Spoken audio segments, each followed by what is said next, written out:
네, 오늘과 내일 국회에서는 이완구 국무총리 후보자에 대한 국회 인사청문회가 진행되고 있습니다. 네, 각종 의혹들에 대한 여야 청문위원들의 질의와 이 후보자의 답변이 이어지고 있습니다. 네, 국회 취재기자 연결해서 이 시각 청문회 상황 알아보겠습니다.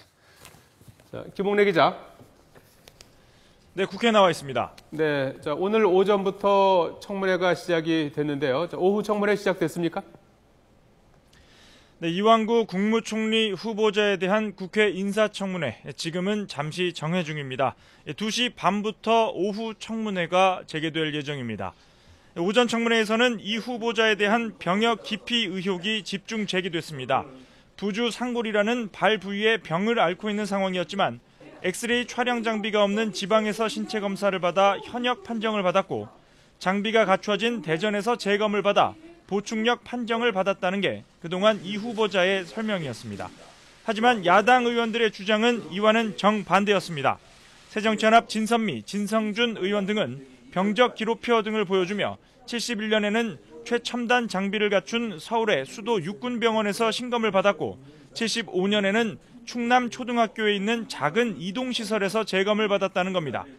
특히 75년에는 후보자가 행정고시 합격 후 해당 지역의 사무관으로 일할 때라서 압력에 의해 병역 기피가 이뤄진 것 아니냐고 추궁했습니다. 이에 대해 이 후보자는 워낙 오래전 일이라 기억이 명확하지는 않지만 최근까지 병원 검사를 받은 결과 자신의 발목 질환은 여전하다고 해명했습니다. 직접 들어보겠습니다. 국무총리 후보는 대학생이셨고 서울에서 학교를 다니셨습니다.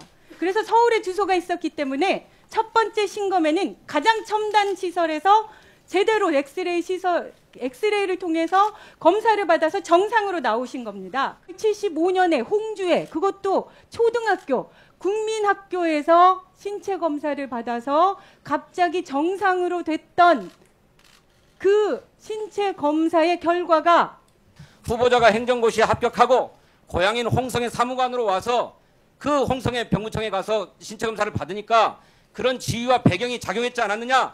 75년도 바로 그 같은 부위 엑스레이가 이겁니다. 지난 2009년도에 이거와 똑같은 엑스레이가 바로 보람의 병원에서 찍은 바로 이 엑스레이입니다. 신검 과정에서의 행정적 절차는 이렇다 하더라도 제 신체적 부위에 불과 6년 전에도 저의 이 부주상골이라고 하는 부위에 문제가 있어서 언론사 외압 의혹에 대한 질의도 이어졌습니다. 야당 의원들은 이미 공개된 녹취록 이외에도 이 후보자의 외압 정황을 거론하며 평소 이 후보자의 언론관을 문제 삼았습니다. 이에 대해 여당 의원들은 이 후보자가 평소 언론 자유를 강조하며 김영란법에 언론인이 포함돼서는 안 된다고 주장해왔던 점을 강조하며 이 후보자를 두둔했습니다. 이어 사적인 자리에서 나온 발언을 녹취해 음성 파일을 야당에 건넨 취재 방식에 대해서도 문제를 제기했습니다. 여당 의원들은 또 이 후보자가 충남 도지사 등을 지내며 이뤄낸 성과 등을 볼 때 이 후보자가 국무총리로서 국정을 운영할 능력과 자질을 갖췄다며 총리가 되면 책임 총리로서의 역할을 충실히 해달라고 주문했습니다. 직접 들어보겠습니다. 공직 생활, 정치인 생활을 하시면서 인터뷰라든지 또 저서라든지 특히 김영란법 관련해가지고 후보자께서는 언론인이 대상이 되었다는 점에 대해서 언론의 자유를 침해할 소지가 있으므로 범위가 축소되어야 한다라는 말씀을 하시는 걸 제가 들었습니다. 이 시대에 필요한 총리는 책임 총리가 필요하다 하는 것이 사회적 전반의 기류인데 우리 책임 총리로서의 역할을 다 하실 수 있겠습니까? 청문회는 오후에도 계속 이어집니다. 내일은 여야 합의로 채택된 증인과 참고인을 출석시킨 가운데 질의가 있을 예정입니다.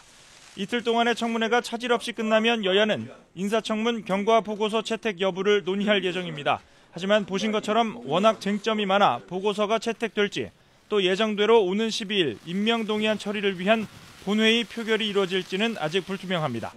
지금까지 국회에서 YTN 김웅래입니다.